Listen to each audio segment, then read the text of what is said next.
Thank you everyone for joining our webinar today. Let me first start by introducing our speakers. So joining us is Maria Reyes-Reytana and Marina Vicentini. Marina is a data science and data ecosystems consultant at the Development Impact Group at the World Bank.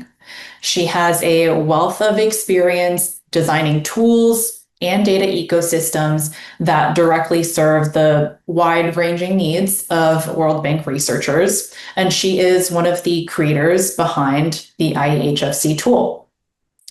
Maria is a junior data scientist at the Development Impact Group, and she helps World Bank produce top-tier research and also helps provide training for related tools such as this.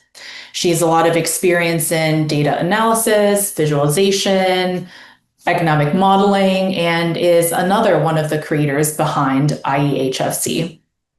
And lastly, my name is Shirley Sweeney, and I will be your moderator for today. Now, as a little preface, the Development Impact Group at the World Bank has been a great SurveyCTO partners over the years and really by now power users. They've created and worked with us to share great resources for data collection professionals like yourselves. And those resources have ranged from, best practice survey toolkits to full workflow templates. Today is no different. The IEHFC, the Impact Evaluation High Frequency Checks platform, is their latest resources, and it's really designed to combat common data quality challenges, with a main benefit being that it's easier for you to use. And we love user-friendly tools over here.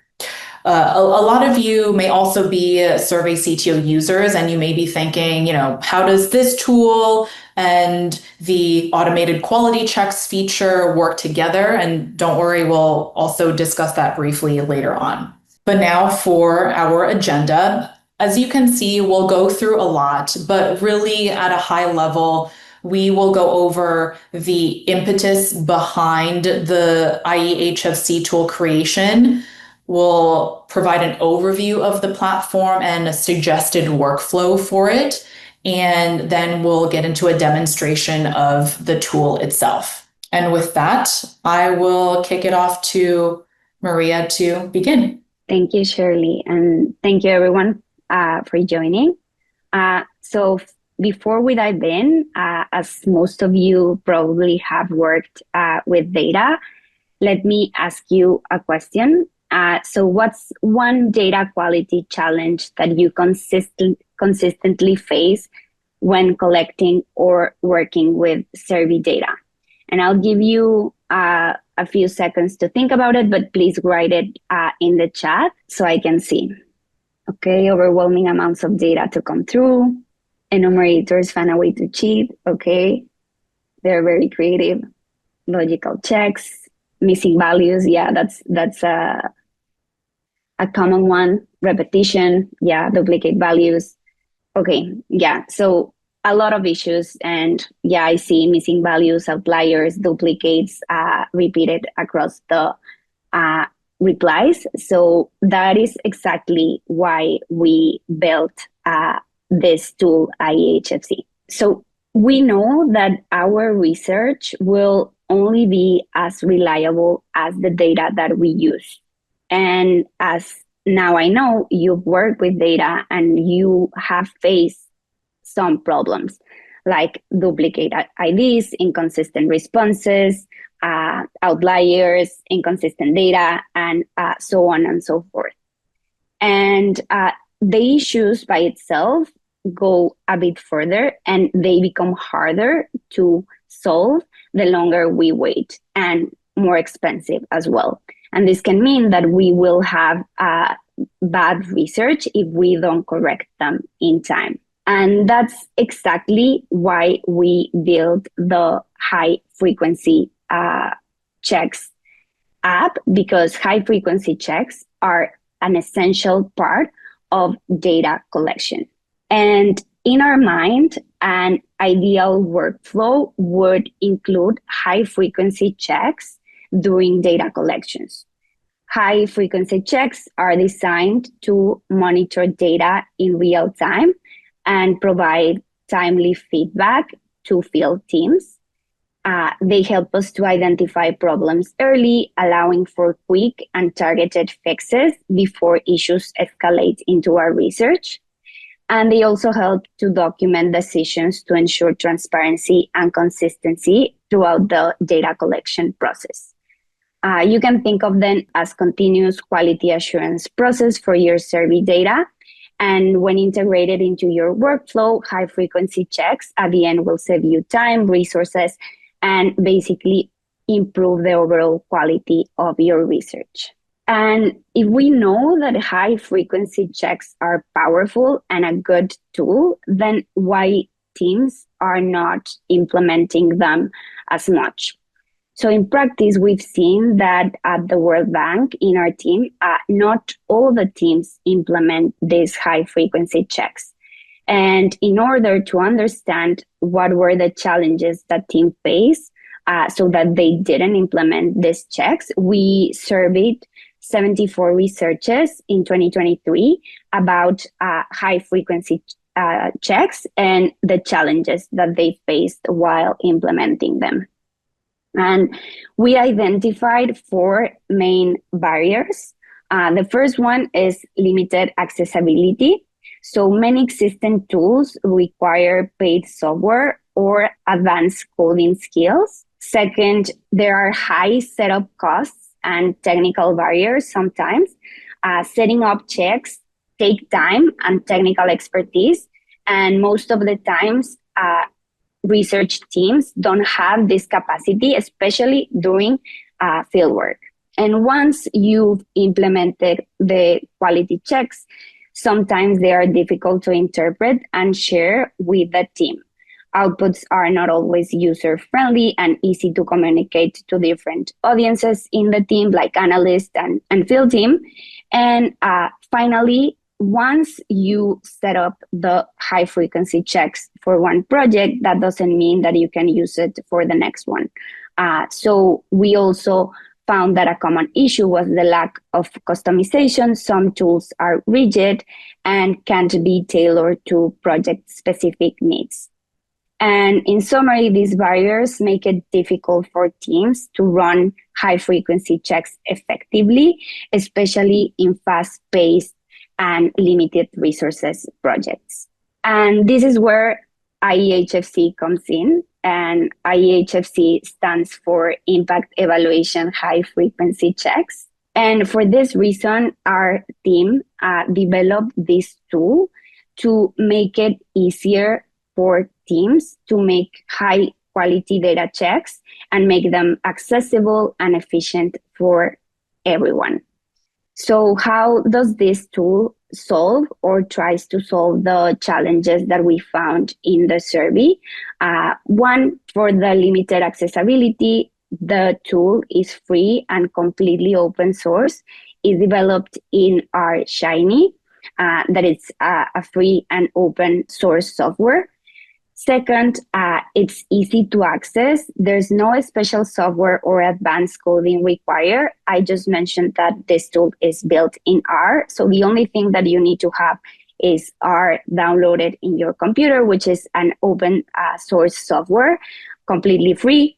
And actually, you don't need any coding skills. You will only need to run one line of code, which Marina will show you in a second how to do it. But that's the only code that you'll need. And from that point, everything happens in the app in your computer. And third, it also helps us to standardize and streamline high-frequency checks across projects. So if you don't have the resources during data collection to develop your own high-frequency checks, you will have available these checks that are the most common across projects. And I'll show you in a second which ones they are. And finally, it's flexible. So anyone from field coordinators to data analysts can use it and adapt it to their needs. and they will be able to download the code if they want to further customize it. There's no need to do this. Everything can happen directly in the app. But if they want more flexibility on their checks, you can also download the code and start building your checks from a baseline and not reinvent the wheel every time that you're running data quality checks. IEHFC follows a straightforward process. You'll see a bit more in Marina's demonstration, but first you will input the survey data directly into the platform. Second, you will select the checks that you want to run and the parameters that are needed for that specific check. And finally, you'll get the results that you can download in an HTML report, or you can download them individually as Excel files or figure format outputs. And this simplicity means that you can go from raw data to actionable insights in just a few clicks. Okay, so, and a few of you have already mentioned this type of checks in the chat when I asked you about challenges. So this is really good. Yeah, and I'm happy that we tackle most of the most repeated answers. So first, we have the duplicate checks. The tool will flag us repeated IDs or rows. And this can help us see if there are some households that are repeated or some individual that is captured twice in a survey. We also have outlier checks that will help us to identify extreme values, like, for instance, an age of 200. We also have enumerator checks to monitor response pattern by individual enumerators to check if there's some inconsistency for specific enumerators. We also have admin unit checks that will track submissions by location over time.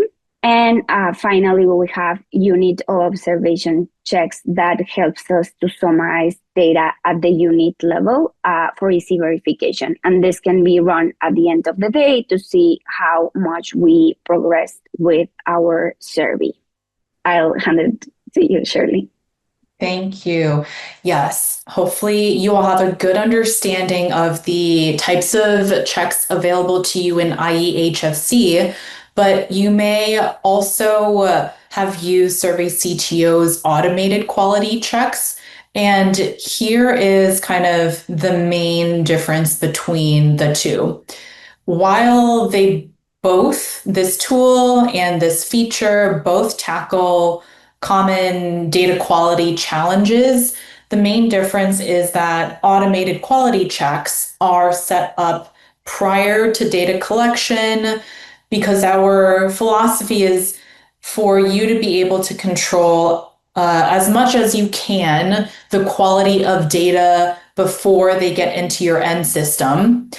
There might be situations, though, where you want more flexibility. So in those scenarios, the IEHFC tool allows you to set up checks for issues in data that has already been collected. And actually, you can set up checks for data regardless of when it's been collected. So there is a lot of great flexibility there. Okay, so here is a few screenshots on how the app looks like, and Marina will show this in just a minute. But let me just show you a more detailed overview of the recommended IEHFC workflow. The first step would be to have R downloaded in your computer, but after that, you can install the package. This app is an R package that you can download from GitHub. And after having the package in your computer, you will launch the app. And after launching the app, you'll see the tool pop up in your computer. And the first step would be to upload your data. And if you're only trying to test the tool, you can always use the test data that we've incorporated into the tool. And third, you'll be able to select the checks that I just mentioned. If you want to do them all, you can do them all. Or if you're interested in just a few, you can also tailor this. You will be prompted to select the ID of your data, like household ID, individual ID, or whichever ID your data set has. And after setting the checks and the ID that you want to do, you set up the parameters needed to run these specific checks that you selected in the previous step. And after you select the parameters, you'll run the high frequency checks, and the app will output some individual results in response to your choices. And you can export these individual results as tables or graphs. And you can also create a consolidated report with all the checks that you selected. And again, Marina will show this in a second. And actually, let me hand it over to her so she can show you now the tool. Thank you so much, Shirley and Maria, for the presentation. Yes, as was promised many times in the previous 20 minutes, I will now deliver a live demo of the app. Please be patient since it's a live demo. Hopefully everything will run smoothly. So now I will start with a quick demonstration around how you can install IEHFC and to start using it. I know that Maria has promised you 1 line of code. Unfortunately, the first time you install it, it will have to be 5 lines of code, but don't worry about it. These lines can actually be copy-pasted directly from our GitHub repo. I will show that at the end of the demo, so you don't actually need to know exactly how to code or how to write them. You can just copy-paste them in the console. Which is, for those of you who are not familiar with our studio, this sort of big white square that will open the first time that you open our studio, and where you can write lines of code. So the first thing you need to do, in case you have not done this already, is to install a package that's called remote. And this package, what it will do is that it will allow you to download repositories directly from GitHub. And so it saves you a lot of steps during installation. So I will do this now, and now the package remote is installed. Now I can proceed to install the actual IEHFC package, and to do that, I will need to copy paste from the repo this code. World Bank, that's our repository, and then IEHFC, which is, that's our team, and then IEHFC, which is the repository, which I will show you later on. And as you can see, it's downloading and installing, and now it's done. I will then load the library. And then finally, this is the 1 line of code that from now on, now that everything is set up, you will need to run to launch the app. And that line is IEHFC _app and bracket.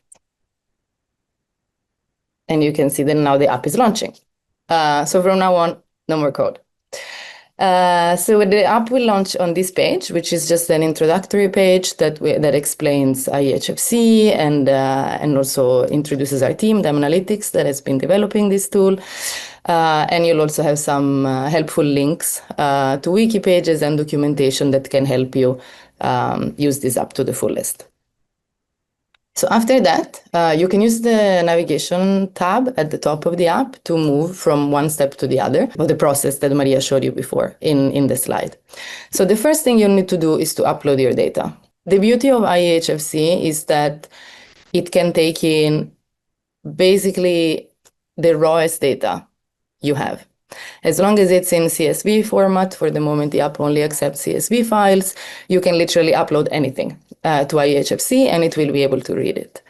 Right now, I'm going to click this button that allows you to use test data. This button is available for everybody. So if you want to test out IEHFC, but you don't have a data set at hand, I'm sure most of you do, but if you don't, you can always click this button and this will load some sample data that will allow you to try out the app.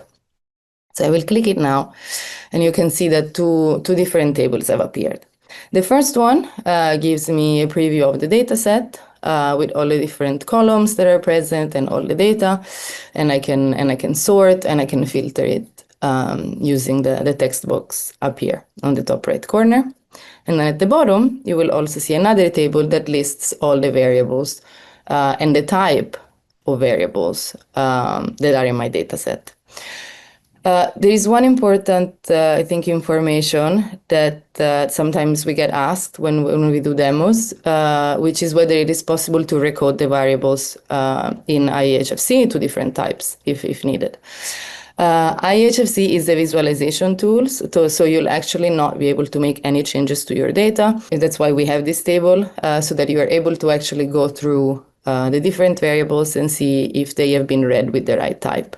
If not, there might be some kind of format error, and so we recommend actually going and checking what the issue is. So for example, if a date is not been recorded as a date, you might want to go and check why that is in your data, and then re-upload your data and start from scratch. Okay, so now that we have actually seen our data, we can move to the fun tab, which is where you can set up your checks. So you can see that the screen is organized into different areas. On the left-hand side, you have sort of like a setting tab, sort of setting fields. And then on the right-hand side, you will be able to set up your checks once they appear. So the first thing on the left-hand side that you should do is select your main ID variable. So currently, in order to run some checks, IEHFC requires you to select an ID variable that's unique. So in our case, we have household IDs that are supposed to be, or that is unique or is supposed to be unique. So we have household IDs, that is our unique variable. So you can actually select this one, and that's at the moment required to run IEHFC. After that, you can see you have these different checkboxes down here that will actually allow you to select which checks you want to run. So for example, if I want to run the duplicates check, I can check it here, and then I will get a box where I can set up all my parameters. I'm not going to do it parameter by parameter right now, otherwise this will take forever, but I'm just showing you the functionality, and then I will upload some test parameters. So exactly, so the same behavior occurs with all different checks that I can select or unselect. As you select some kind of checks, you will see that you will get some messages here that are communicating you what fields are required for the check to run. So you can see that some fields are marked as optional and some are marked as required. But we will go into the details of these parameters later on. You can also see that for each of these checks, or for each check and also for each field, you have these little question marks that actually trigger some tips and suggestions on what exactly the variables mean. So in case you ever get lost, you can just hover over one of these question marks and read the description. Perfect. So what I will do now is actually, as I mentioned before, I will load the test parameters, so all these checks will be automatically populated. And before we actually run the checks, I want to cover a couple more functionalities that you have in this screen. The first one is the ability to actually export these parameters. Why that is. When you run high frequency checks, you obviously run them at high frequency. And so what you want to avoid is having to set up all of these fields every single time you have to run your checks.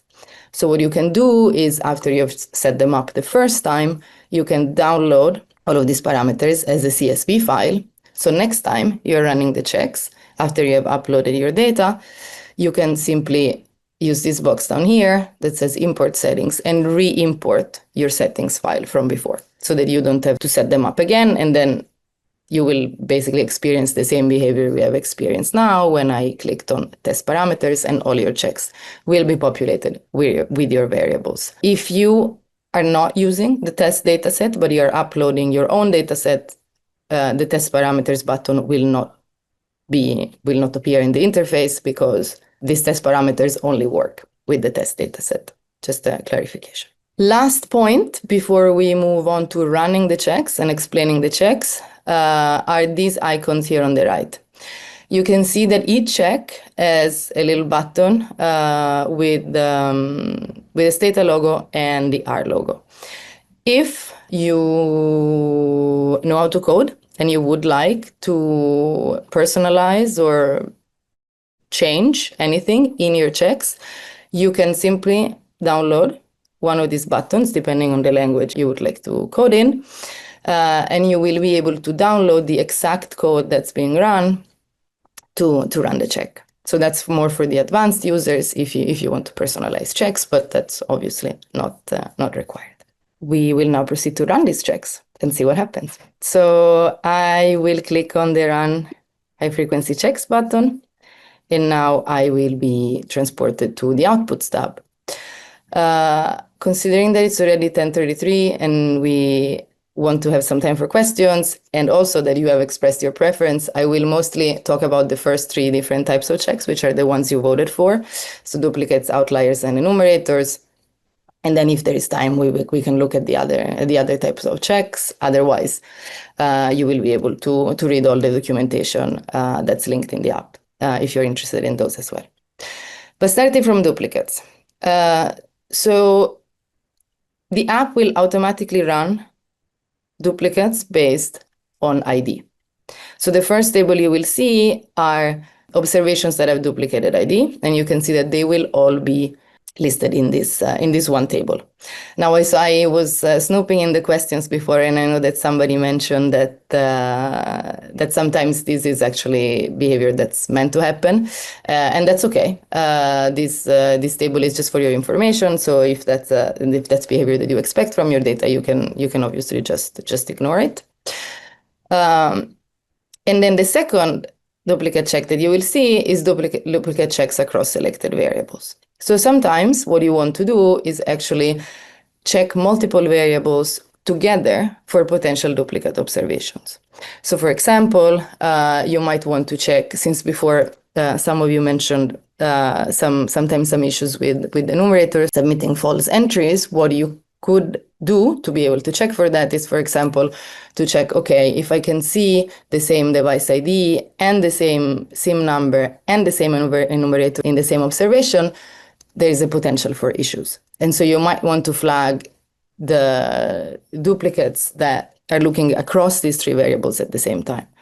So the way you set that up, going back into my settings page, is that you simply add all the variables that you want to check together in the duplicate variables field. You can also set up in this other box display variables. These variables are not used for duplicate checks, but it's just if you want to display them in the table, you can add them here. And so you can see these three fields, device ID, SIM number, enumerator, will be reflected in the Outputs tab in this table.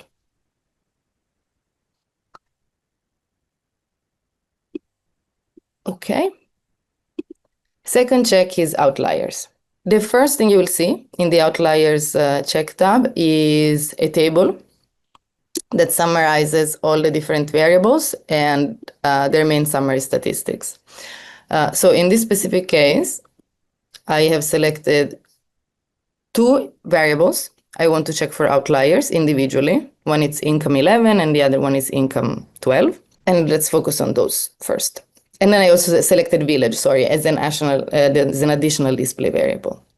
I can also select the method and the multiplier that I want to use for my outlier check. So now if you focus on this table, you will see that two variables appear, income 11 and income 12, where you can see the main summary statistics of the variable. And underneath, you can also see some histograms. One with outliers and another Windsorized version and 95%, so that you can better visualize the distribution without outliers. There is also a second type of outlier check, which is when you want to check for outliers for multiple variables in conjunction. Just like we did for duplicates, we want to look at several variables together. And you can see them here under group outlier variables. You can select different groups of variables. So in this specific case, I'm looking at 2025 export, and I'm also looking at different types of crops that are that have some specific string. The way you will also see them here, you will see summary statistics for these variables also here in the table. As you can see, they appear in the list. And then at the bottom of the page, you will also see box plots. And you can, in this specific case, they're quite small because the values are quite close together, but you are able to hover over the data points so you can see more details. So this is a box plot for all the variables that are in the group of export 2025 and all the box plots that are in the group of this specific type of crops. In this case, there is 2 of them. Lastly, we can look at our enumerator checks. Again, you can see up here that the first thing you'll see is a table. And the table is organized by enumerator. So for each enumerator, you will be able to see the number of submissions as well as the number of submissions per date. I have set up the check. You can see it down here by selecting which variable identifies enumerators, which variables I want to look at values for. So in this specific case, I want to look at income 10, but you can add as many variables as you want. And I can also select, if I have this information in my data set, I can select the date of the submission. And also, we don't have this data point in this data set, but if you have a variable that identifies whether the submission is completed or not, you can select it here. So now in the outputs, you will also be able to see a graph. We have a lot of enumerators, but if you hover over the single lines, you can immediately see that there are some enumerators that have actually not been collecting submissions for May 5. And so you can just hover and see. I mean, you can see them in the table as well, if that's a type of visualization that you prefer, but otherwise you can look at the graph and you can hover over different lines and see what enumerator the line refers to.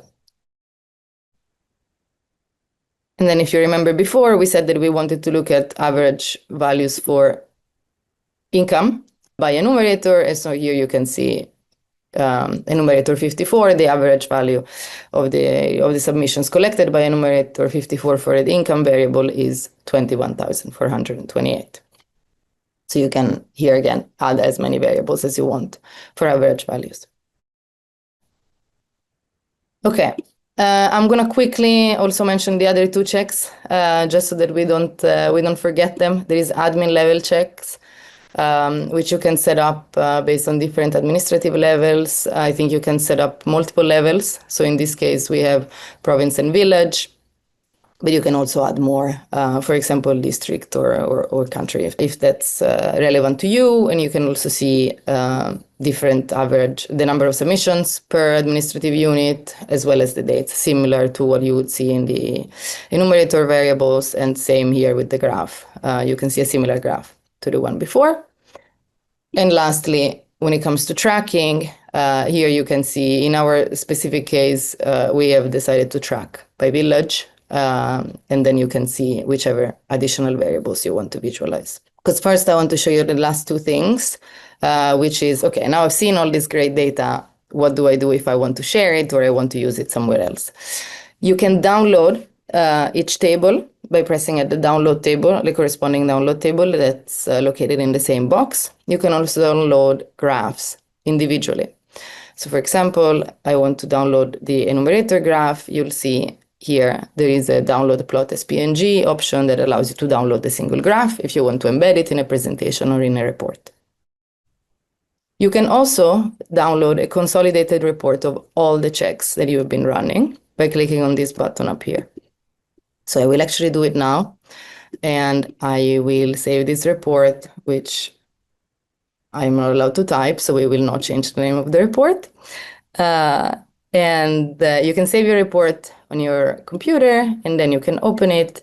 The report is saved in HTML format, but you can open it without being connected to the internet, so it's easily shareable. And then once you open it, you can see that you have all the different checks that you've been running in IEHFC in a consolidated report that you can share. So this should all look familiar to you because we have just gone over it. And that's it when it comes to the app. The last thing I wanted to show you before giving the word back to Shirley is our GitHub repo. I believe the link is in the slide deck, but this is how it looks like. In case you're not familiar with GitHub repos, if you want to look at the steps that I followed to install IEHFC, you can actually see it here. So you can see all the lines of code that you can copy paste in your RStudio to set up IEHFC for the first time. So you don't actually need to remember the things that I said. And there is also a quick guide that repeats everything that I have covered during this demo. We are also obviously always welcoming feedback or ideas for new features. So you can do that in this tab that's called Issues. You can see that there is already a lot of them because we have a lot of ideas on how we can improve the app. But you can leave us your comments, your feedback, and your ideas here, and we will keep developing this together with you, who are our real users. And that concludes the demo. Thank you so much.